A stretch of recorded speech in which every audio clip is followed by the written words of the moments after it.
അടുത്തിടെ കേരള സന്ദർശനത്തിനെത്തിയ കേന്ദ്ര ആഭ്യന്തരമന്ത്രി അമിത് ഷാ സംസ്ഥാനത്തെ പ്രതിപക്ഷ പാർട്ടികളും മാധ്യമങ്ങളും ശ്രദ്ധിക്കാത്ത പ്രധാനപ്പെട്ട ഒരു കാര്യം ചൂണ്ടിക്കാട്ടിയിരുന്നു. ദുരിതാശ്വാസ പ്രവർത്തനങ്ങൾക്കായി നരേന്ദ്രമോദി സർക്കാർ നൽകുന്ന വൻതോതിലുള്ള തുക പിണറായി സർക്കാർ ദുരന്തബാധിതർക്ക് കൊടുക്കാതെ CPM-കാർക്ക് നൽകുന്നു എന്നത്. ഇത് സംബന്ധിച്ച ചർച്ചയ്ക്ക് താൻ തയ്യാറാണെന്നും അമിത് ഷാ പറയുകയുണ്ടായി.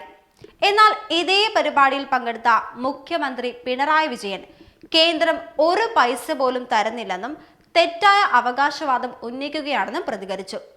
കണക്കുകൾ സഹിതം വളരെ ഉത്തരവാദിത്വത്തോടെ തന്നെയാണ് കേന്ദ്ര ആഭ്യന്തരമന്ത്രി പ്രസ്താവന നടത്തിയത്.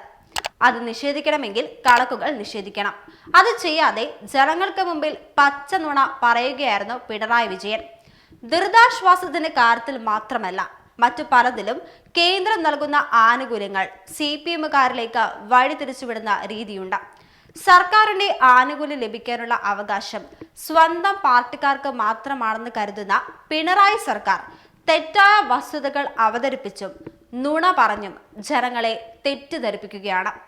ഭരണം കൊണ്ട് CPM അണികൾ കൊഴുത്തു തടിക്കണം, അവർ എല്ലാ കാലവും പാർട്ടിക്കൊപ്പം നിൽക്കണം എന്നതാണ് സർക്കാരിന്റെ അനൗദ്യോഗിക നയം.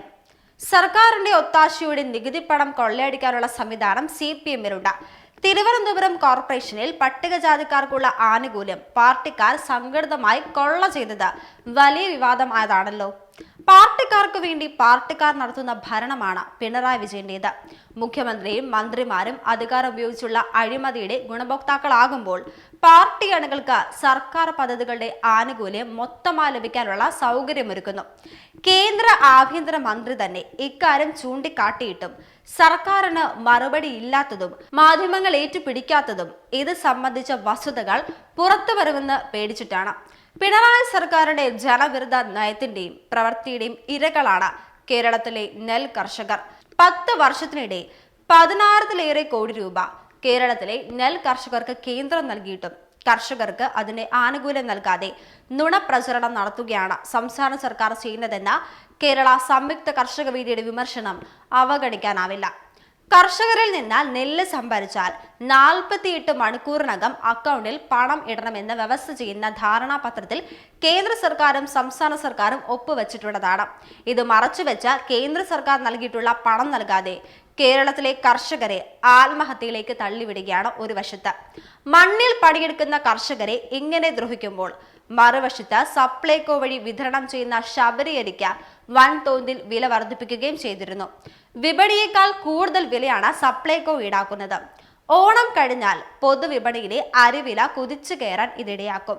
വെളിച്ചെണ്ണയ്ക്ക് പൊതുവിപണിയിൽ തീ വിലയായത് ഇങ്ങനെയാണ്. CPM-ന്റെയും പിണറായി സർക്കാരിന്റെയും ഈ ജനദ്രോഹ നയങ്ങൾ തുറന്നു കാട്ടാൻ പ്രതിപക്ഷ പാർട്ടികളും മാധ്യമങ്ങളും തയ്യാറാകണം. ജനങ്ങൾ ഒറ്റക്കെട്ടായി രംഗത്ത് വരണം. അതുമാത്രമേ ഇതിന് നിവർത്തിയുള്ളൂ.